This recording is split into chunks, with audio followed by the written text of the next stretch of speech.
Hi everybody, welcome to my channel. If you are new here, welcome. And if you are a returning subscriber, welcome back. It's great to have you in my little corner of YouTube where we speak all things adulting, faith, and lifestyle. Before we get started, make sure to hit that subscribe button. That red button must turn gray, like now. That red button must turn gray. Also, before I forget, thank you so much for 500 subscribers.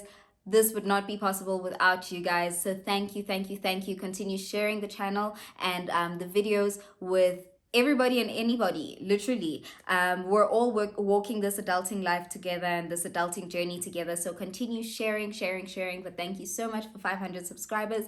Road to 1K, let's go. So continue sharing this with anybody and everybody who you think might need it. Comment down below what you liked about today's video and what other videos you'd like to see, and tap those notification bells so that you do not miss another video. So without wasting any more time, let us get straight into today's video. Please note that this does not constitute as financial advice. If you do need financial advice, do seek out the help of a financial advisor who is qualified to give you the advice and the assistance that you need. Let's get into today's video. So guys, I don't know how to feel about this now, but they increased the repo rate last week and chest pains, that's all I can say. Chest pains. So the repo rate is essentially the repurchase rate, and we'll be briefly talking about that in today's video, what it means, why they increased it, and how you can kind of survive, this increase. But essentially the repo rate or the repurchase rate is the rate that SARB, the South African Reserve Bank, charges commercial banks when they borrow money from SARB. And commercial banks are our normal banks: Standard Bank, Absa, Nedbank, Capitec, all those banks that we borrow money from. They have to borrow money from somewhere to, give us that money that we're, applying for. So essentially the repo rate is the interest rate that commercial banks have to pay to SARB, the South African Reserve Bank, when they borrow money from them. So say you go into the bank and you want a home loan, saying a home loan because that's what is close to home for me. Say you want a home loan and they don't have the cash at their disposal. They will then go to SARB and be like, hey guys, we need money to borrow our clients. And then they would have to it's a loan on a loan basically. Like we pay interest for their loan that they've made to SARB, as well as the interest on our loan. But I'll get more into that. Let me not confuse you guys. So essentially, commercial banks have to pay SARB this repo rate when they borrow money from them. So essentially, one of the reasons why the repo rate increases is so that they can fight inflation. So by increasing the repo rate, they are then decreasing the money supply that is in circulation in the country or in the economy, and thus that will then decrease inflation. I'm happy to go into an economics 101 video about all of this. Just let me know in the description box. Just comment economics 101 and I'll do another video on how increases and decreases curb inflation and whatnot, or stimulate economic growth and all of that jazz. I'm happy to go into all of that. My degree was not in vain. My parents did not pay in vain. I still remember some of the stuff. I'm kidding. I crammed halfway through, but I still remember some of the stuff. So essentially, that is what a repo rate is. So last week, they increased the repo rate to 4%. So essentially, for example, when FNB then borrows money from SARB, they are charged 4%. However, they can't charge us then 4% for our loans that we take out with them, because then how are they going to make their money? So essentially, the interest rate that we pay is an addition of what SARB charges the commercial banks, as well as what the commercial banks charge us. So we pay that plus that.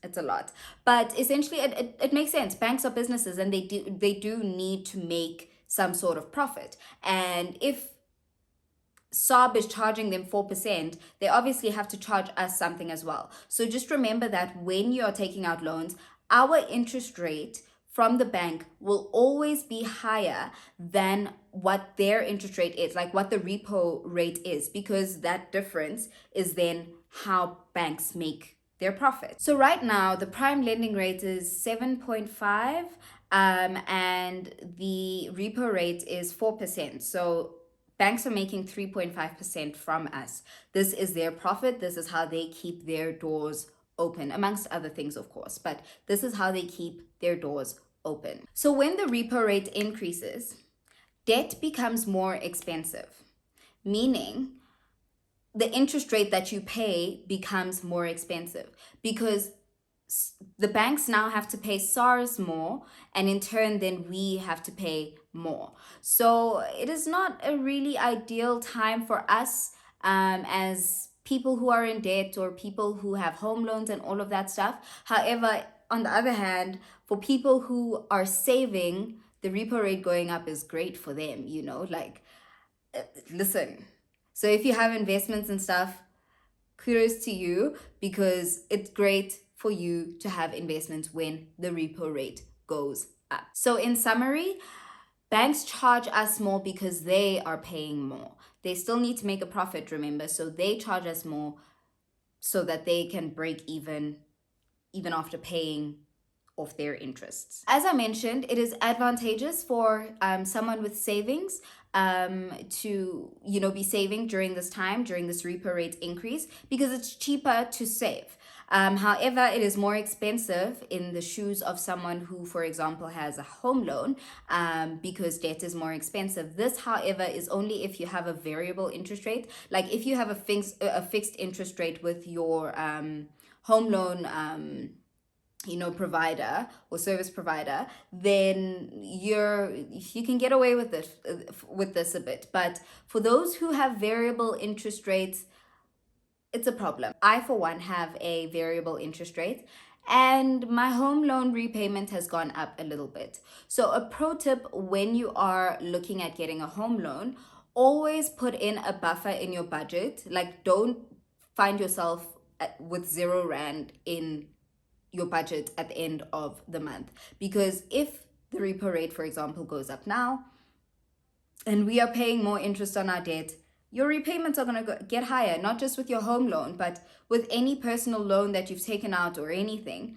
Your interest rate is going to, your repayment amount is going to go up. And if you didn't create a buffer for that in your budget, you're going to be in a bit of trouble. You won't be able to keep up with your payments, and then it's going to be tricky, and it affects things like your credit score, which I am planning. That video is in the works. I am planning a video on credit scores and how they work. So these things affect your credit score and all that jazz. So my advice, if you do have debt right now, pay it off as quickly as possible. Don't hold it to its full term, because it's expensive. It's expensive to be paying your debt and the interest on top of that. The interest that is just increasing at this point. So my suggestion would definitely be to try and pay it off as quickly as possible, so that you don't have to pay all of that interest. It's painful. It is painful to pay all of that interest. If you're looking at taking out a home loan, right now is not the greatest time to buy a house, but if you find yourself in a position where you have to buy a house, put in that buffer in your budget when looking at repayments and whatnot. Will you be able to afford a 300 or 400 rand increase on your monthly repayments if the repo rate goes up? If it goes down, great, happy for you. But if it goes up, can you afford those repayments still and not have to take food out of your mouth in order for you to repay? Like, can you still live comfortably? You can't be going hungry for a house. So just keep those in mind when looking at drawing up your budget and looking at applying for home loans and any loans in general. Look at that buffer. It's very important, because you do not want to find yourself either missing payments or not being able to buy groceries to the full extent, or not being able to buy the same amount of electricity and all of that jazz. You still want to live comfortably in the long run. As I mentioned, right now is not the greatest time to take out debt. If anything, right now, it's time to tighten up those belts, literally avoid spending where you can, minimize your spending as much as possible so that you can afford to pay back all your loans. That is my advice to you. However, disclaimer, like I always say, this video does not constitute as financial advice. I am not a financial advisor. I am not qualified to be a financial advisor. Do not take this as financial advice. If you do need financial advice, contact a financial advisor who is qualified to give you the right advice. So do not take this as financial, guys. Like I said in my Easy Equities video, check that as well if you haven't already. Like I said in that video, I don't want you guys coming and saying, but Rory said when things are burning. Like, please, please. So do not take this as financial advice. I beg you, don't take this as financial advice. So with that, we've reached the end of today's video. If you enjoyed it, do subscribe, do comment, do like, and do share this with anybody and everybody who you think might need it. Tighten those belts.